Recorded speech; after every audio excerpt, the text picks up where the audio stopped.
Hello everyone and welcome to a quick Chrome tutorial. In today's video I want to show you how to change the language in Google Chrome. It's actually quite simple.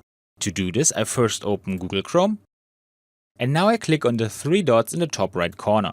Here I choose Settings and in the side menu I can find the item Languages. Now I see all installed languages. If the language I need is not there, I can install more languages when I click on Add Languages. In this example, I changed the language to German and I have already installed it.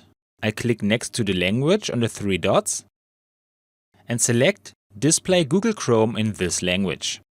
For the change to become active, I have to restart the browser once.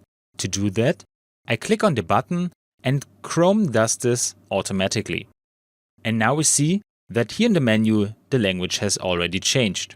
And that's how easy it is to change your language in Google Chrome.